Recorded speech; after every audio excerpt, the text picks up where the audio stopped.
Okay, balik tayo. So, sa video ito, yung lesson natin is about uro. So, kailan mo ba ilalagay yung articles na uro? Okay, at saan yan idudugtong?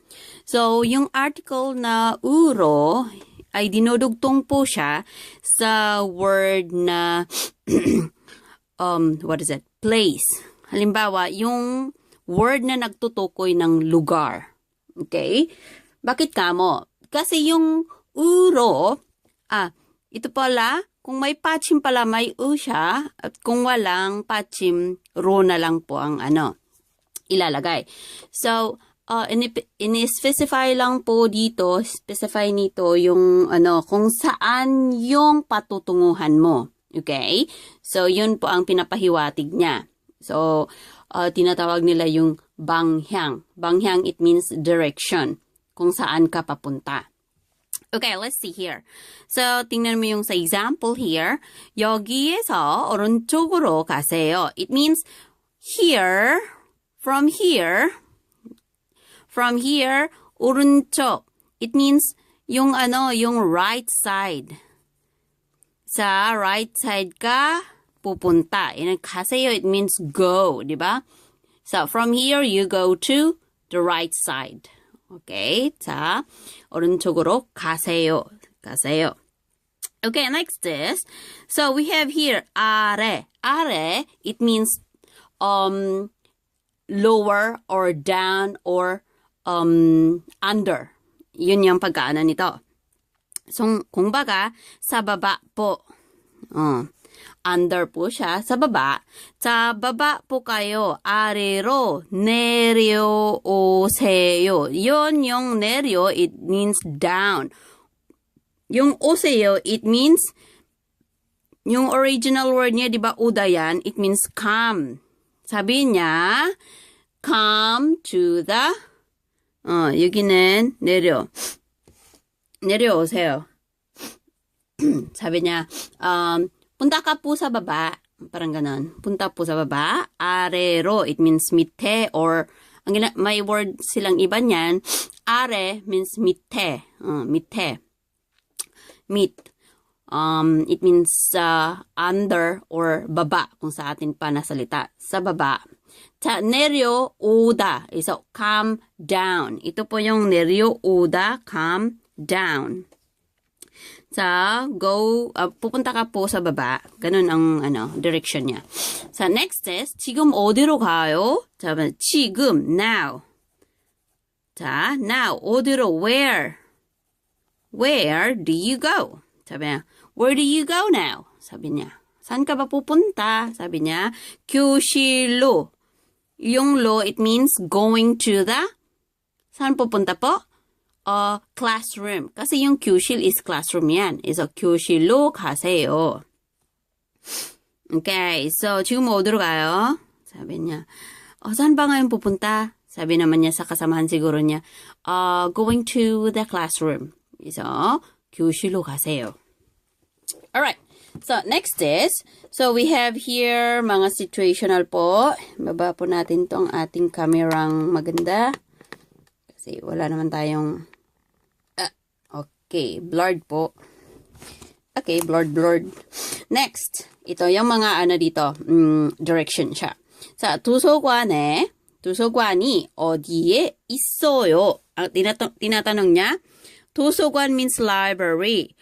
Yung library po, where? 어디에? So, tinatanong kung asang lugar. Where? 있어요. Nasaan po yung library? So, nasaan pong library?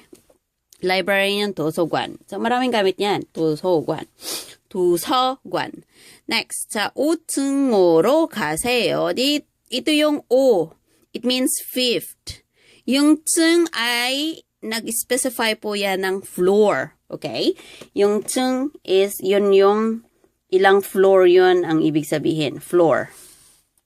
So, sa floor lang po yan, katulad ng apartment, di ba, may 2층, parang sabi na it means second floor. Second. It's a 2층, second floor. Ang pagbibilang po ng apartment is, yung pagbibilang ng floor is 1, 2, 3, 4. Parang ganun siya. yung first, second, third, fourth. Pero ang sa Korean kasi iba yung counting nila. So kung na-memorize mo yung numerical numbers nila, mo yung 1, 2 sa 1층, 2층 ganon yan. Okay, so floor yun ha. Alright, next. So, tingnan mo dito sa second example. Ayan na, question po. Baba natin ng Okay. So, this time, tingnan mo naman, 보건실. Okay, yung 보건실, halimbawa sa school, sa eskwelahan, mayroong ganun yun, yung mga health room, yung mga medical room, yung mga ganun. Okay? So, nasan po yung medical room or health room? Yun 보건실, doon po pumupunta yung mga estudyante. Halimbawa kung sa school, nasusugatan sila or something na may nangyari or may lagnat yung bata, nilalagay po nila sa 보건실. It means medical room. Or something na clinic ng eskwelahan. Okay? So, next is, 어디로 가요? It means, saan po pupunta? Tinatanong, saan po pupunta yung So, next, this one. 2학년 현장. 현장 학습. It means, yung 현장 is the place kung saan sila, sa labas po yan. Yung place kung saan sila mag-aral outside class, parang gano'n yun. Kung sa atin pa, parang mayroon yung atin yung sa Pilipinas, yung yung sa labas, nagkaklase sa labas ng classroom. Alright, yun po yung yung 현장 학습. Lalo na po yung mga elementary, mahilig na pumupunta yung mga gano'n, especially kung maging, yung weather is like spring or before summer, 'di ba? Hindi pa mainit nung panahon na 'yon. And then sa before mag-winter, may ganun sila or kakapasok pa lang ng kaul or autumn or fall. Ganun sila. Meron silang 현장 학습. It means nasa labas sila nagkaklase. All right. So, we have here grade 1학년. It means first grade. So, yung sa kanila kasi 학년 ang tawag nila ng grade. Yung grade 1, grade 2, grade 3, grade 4, grade 5, grade 6. 학년 ang tawag nila. Okay? So, next. Yun lang po. Ano pa? Okay.